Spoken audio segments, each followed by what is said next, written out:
Hola, bienvenidos a nuestro canal con Penny. Bueno, esta es la segunda parte de 100 libros que leer antes de morir y que espero que se cuelgue el primer domingo de junio y hablaremos de los siguientes 10 libros. De estos veréis que tengo menos libros, aunque muchos de ellos en realidad los tengo digitales, pero claro, no le veo sentido a ir cambiando en el Kindle cada libro porque es una mierda y tardaría un ratito. No me los he leído todos, algunos de ellos sí, ya os iré diciendo. Bueno, el primer libro es Mujercitas, de Louisa May Alcott. ¿Quién no conoce Mujercitas? ¿Quién no ha visto una adaptación de Mujercitas? ¿Quién se lo ha leído? Yo no.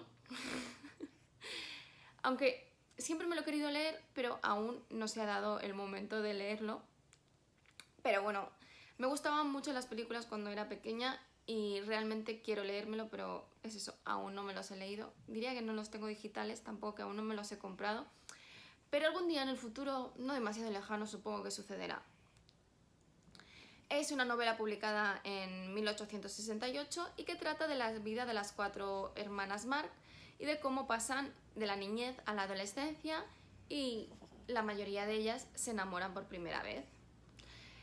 Tiene como trasfondo la guerra civil de Estados Unidos y las penalidades económicas que tienen que pasar. Tuvo además varias continuaciones, Aquellas mujercitas, Hombrecitos y Joe's Boys. En la mayoría de las ediciones, el primero y el segundo libro, o sea, el de Mujercitas y Aquellas mujercitas, va junto porque en realidad es la película que tenemos en la cabeza de Mujercitas, es en realidad el primero y el segundo libro. Cada hermana tiene una personalidad muy distinta y con sus propios defectos a superar. Beth, que es la más pequeña, representa... no es la más pequeña, pero bueno, Beth representa la dulzura, Joe la rebeldía, a mí es la que más me gustaba, Meg es la mayor y es la más responsable, y Amy, la pequeña, representa la vanidad. Todas ellas intentan superar sus defectos y intentan crecer como personas. La segunda parte es este libro, este sí lo tengo, que es Tess de los Urbills, Tess d'Urbills. Se ha traducido en castellano de muchas formas el título, pero bueno, es una obra de Thomas Hardy. Thomas Hardy me gusta mucho. Este libro me lo he leído hace ya años y es una novela que fue publicada en 1891. Fue censurada porque la historia sexual de la protagonista se consideraba demasiado descarada, aunque ella no es culpable de su historia sexual, porque ella no tiene culpa de lo que le pasa. Pero bueno, esa era la hipocresía de la época y Tess era la principal víctima de ello, y precisamente Thomas Hardy lo que intenta es denunciar esta hipocresía y este puritanismo cuando en realidad las personas que decían serlo no lo eran tanto. Ahora mismo se considera un clásico, pese a su censura inicial, y esta novela está dividida en 7 partes, según la historia de Tess evoluciona, y está ambientada en el pobre y rural Wessex durante la Gran Depresión de 1873. Tess es la hija mayor de un matrimonio sin estudios y es presionada para que vaya a ver a los de Ubervilles ricos, porque ellos son los Ubervilles pobres, o eso dice su padre, y que en realidad son parientes, pero no lo son, y todo el mundo sabe que no lo son. Y le dice que le vayan a ver para que aparentar ser pariente de ellos, a ver si pueden sacar pues algún dinerillo. La cosa es que va allí, acaba siendo violada y quedándose embarazada, y después pierde a su hijo al nacer. Y pese a que ella es la víctima de toda esta situación, queda deshonrada y sus vecinos y familiares la tratan realmente mal, ¿sabes? La rechazan, y la historia realmente es de cómo Tess supera todas estas cosas e intenta remontar su vida y rehacer su vida. El siguiente libro, que es el número 13, este no me lo he leído aún, que es Catch-22, Trampa 22, de Joseph Heller. Me lo ha recomendado muchísima gente, pero todos los que me lo han recomendado me han dicho que es un libro que es difícil de leer. Y además, claro, yo lo abro y veo esta letra así pequeñita y muy largo, porque tiene pues 540 páginas, y aún no he reunido la fuerza de voluntad para leerlo, aunque todo el mundo me dice que es muy bueno. Es una novela satírica y antibelicista, o sea, muchas cosas en un único libro, de ficción histórica, o sea, supongo que se podría catalogar como historia alternativa, que fue publicado en 1961 y que se desarrolla durante la Segunda Guerra Mundial, concretamente desde 1942 a 1944, y sigue la vida del capitán John Yossarian, aunque hay puntos de vista de otros personajes, pero tienen mucho menos protagonismo, que es el capitán de un bombardero de las Fuerzas Aéreas de Estados Unidos. La novela trata de sus experiencias y de otros miembros del ejército que intentan mantener la cordura entre toda esta violencia y seguir las órdenes de sus superiores, aunque no estén del todo de acuerdo con ellas. La gracia de este libro, o eso dicen porque aún no me lo he leído, es que no sigue un orden temporal lineal y seguramente eso es parte de su dificultad. El siguiente libro, que es el número 14, es tramposo porque en realidad son las obras completas de William Shakespeare. ¿Eso cómo va a contar con un solo libro? Esta señora ha escrito un montón de obras de teatro. Bueno, o eso dicen, porque hay gente que dice que en realidad William Shakespeare no escribió ninguna, sino que las robaba a otros. ¿Qué pasó eso de verdad? Pues ni idea, ¿no? La cuestión es que es el quien ha trascendido como el mejor, el más importante, bueno, el escritor más importante de la literatura según la Enciclopedia Británica. Pero bueno, Shakespeare es un dramaturgo del siglo XVI y ha escrito o no ha escrito las obras de teatro más importantes de la literatura y que han influido en la mayor parte de la literatura actual y, bueno, del último siglo y algo, ¿no? Porque son la base de muchas obras posteriores y forman parte de nuestro subconsciente, bueno, por lo menos de la cultura occidental.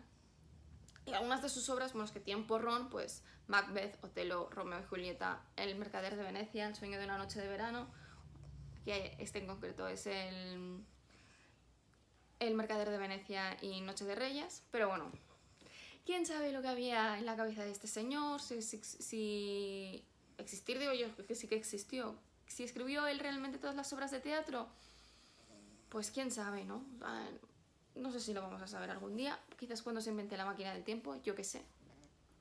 Bueno, el libro número 15 es un libro que me he leído muchas veces, que es este, que es El Hobbit, de J.R.R. Tolkien, que se publicó en 1937, aunque lo empecé a escribir ya en 1920.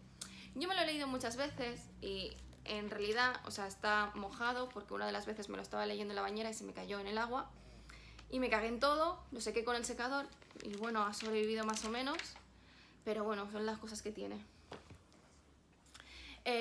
Bueno, es una novela mucho más infantil que El Señor de los Anillos y con más color.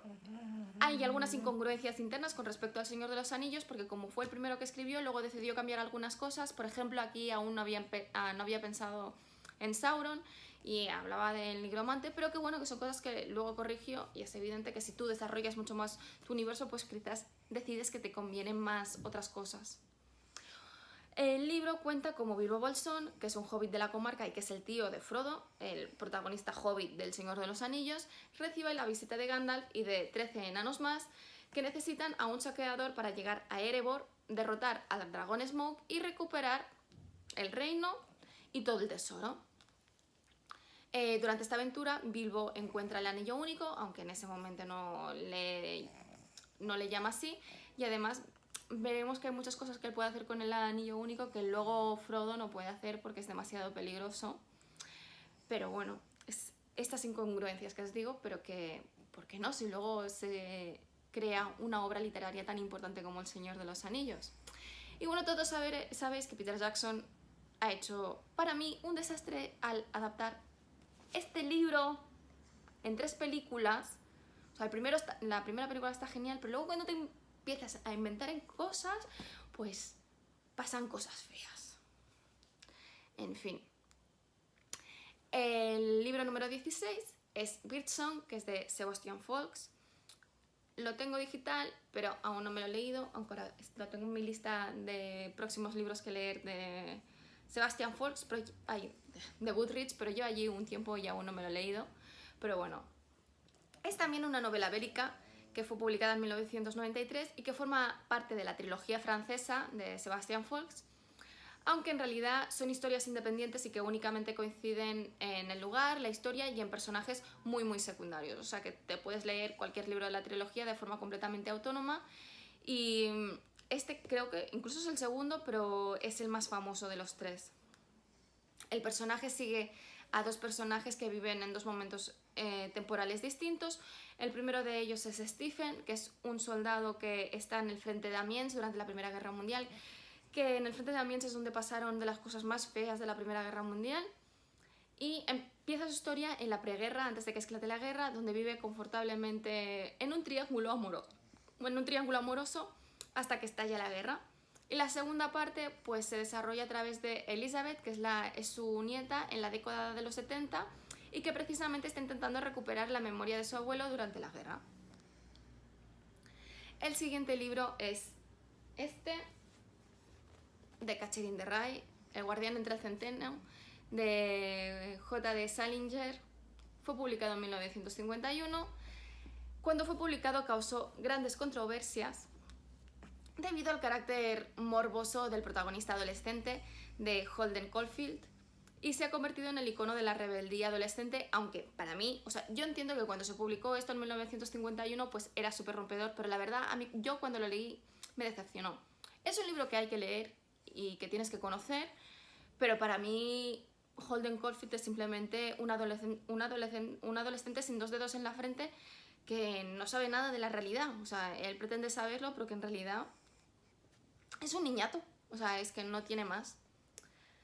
La novela cuenta la historia de Holden, que es un neoyorquino de 16 años que ha sido expulsado de la escuela preparatoria en la que está y que está narrado en primera persona, y sabemos todos los pensamientos de Holden, ¿no? Es un chico que no quiere estudiar, que dice que para qué estudiar y que para él todo el mundo y todas las personas son falsas, y en vez de esperar a que terminen las vacaciones, o sea, a que empiecen las vacaciones de Navidad para volver a casa, pues sale antes por su cuenta y se va a Nueva York a vivir la vida loca y desenfrenada, y encontrándose varias trabas en sus ideas preconcebidas y de cómo está equivocado y lo tontito que es, pobre chico. Bueno. El siguiente libro, que es el 18, es La mujer del viajero en el tiempo, de Audrey Niffenegger, o como se pronuncia este apellido, lo siento chica. Yo me lo he leído, es un libro que me ha gustado mucho. Tiene la película, que es de hace pocos años, no sé si es del 2015, 2014. También me gustó muchísimo. Es un libro que fue publicado en el 2003 y, como os digo, es realmente bueno y sorprendente, y yo lo recomiendo muchísimo. Ojalá me lo hubiese comprado en físico y no en digital, porque realmente me ha gustado. Es una historia de amor protagonizada por Henry de Tumble, nacido en 1963, y que es bibliotecario en Chicago, y Claire Upshire, que nace en 1971. En realidad el protagonista es Henry, que tiene un desorden genético que se denomina cronodesplazamiento y que provoca que viaje involuntariamente a través del tiempo desde que tiene 5 años, hacia adelante y hacia atrás de su propia línea temporal. O sea, no es que salte allí 200 años atrás, sino que ha de ser en un tiempo temporal que ha vivido.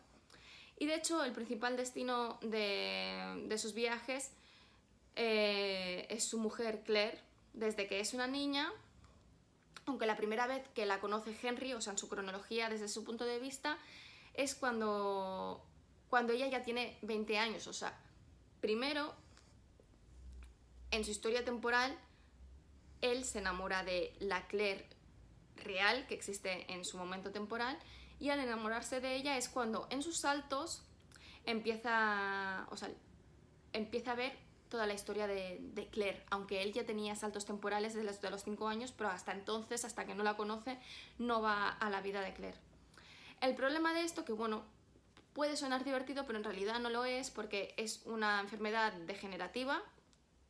Cada vez que salta, o sea, su cuerpo se va degenerando, y que no puede controlar ni siquiera el tiempo que está en el salto. A veces son unos segundos, a veces son incluso meses. Tampoco puede controlar dónde caerá. ¿Qué pasa? Que a veces sufre grandes accidentes. En algunos de ellos ya sea porque lo atropella un coche, ya sea porque cae precisamente en el peor barrio de la ciudad y le clavan una navaja y además, claro, cuando viaja aparece desnudo. O sea, su principal preocupación cuando le pasa esto es encontrar ropa y vestirse. Bueno, el siguiente libro es el 19, Rebeca, de Daphne du Maurier. No me lo he leído, aunque lo tengo digital, y la verdad es que me he leído otros libros de esta escritora y que me han gustado bastante. Es como una novela policíaca y romántica que fue publicada en 1938 y que tiene diferentes ediciones, algunas más cortas que otras. ¿Por qué hacían eso en esa época? Que lo han seguido haciendo durante otros años, no lo sé. O sea, ¿por qué recortar por recortar? ¿Por qué se diferencia en la edición británica de la edición americana? Ni puta idea. O sea, son decisiones editoriales que no comparto y que por suerte ya estas prácticas no se hacen. Está narrada por una chica inocente de 20 y pocos años que en ningún momento conocemos su nombre, o sea, no es Rebeca, que conoce a un hombre rico inglés que se llama Maxim de Winter, que es un viudo de 42 años que después de cortejarla durante 15 días logra que se case con él y se la lleva después de la luna de miel a su mansión en Inglaterra y la protagonista empieza a ver que hay algo que no va bien y ve que todos sus intentos de aclimatarse en la mansión son cortados por la ama de llaves, la señora Danvers, que está obsesionada con la primera mujer de su marido, que es Rebeca, o sea, es el nombre es el nombre del libro, y se encuentra cada vez más aislada y ve que realmente sucedió algo extraño con esta mujer, que no era ni de lejos, o sea, la persona bondadosa que le venden a ella. Y finalmente el último libro es Middlemarch, de George Eliot.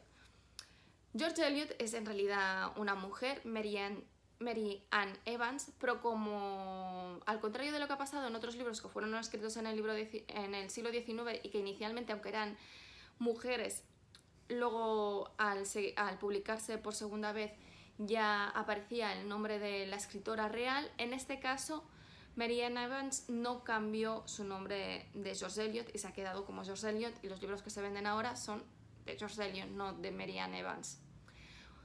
Fue publicado por volúmenes entre 1871 y 1872 y tiene más de 900 páginas. Esta es una de las razones que, aunque sé que es un libro que me tengo que leer porque sale en todos lados, claro, 900 páginas de novela costumbrista pues tiran hacia atrás, o sea, la verdad. Y más cuando trabajas y tienes un horario de mierda y el tiempo que tienes que para leer es limitado. Y si ya te dedicas a hacer vídeos para YouTube, que tienes que ir generando vídeos, pues un libro de 900 páginas pesa. Pero bueno, el libro se ambienta en 1829 y sigue un gran número de personajes cuyas vidas se entrecruzan entre ellas, que viven en Middlemarch, que se supone que es un pueblo ficticio del Reino Unido, y describe precisamente el estilo de vida de principios del siglo XIX, mientras suceden diferentes sucesos históricos de esa época, aunque sí que es cierto que hay 4 argumentos principales. Y bueno, eso es todo. Os he hablado de los libros del 11 al 20 de esta lista de 100 libros que leer antes de morir, por lo que aquí acaba y nos vemos el mes que viene con los libros del 21 al 30.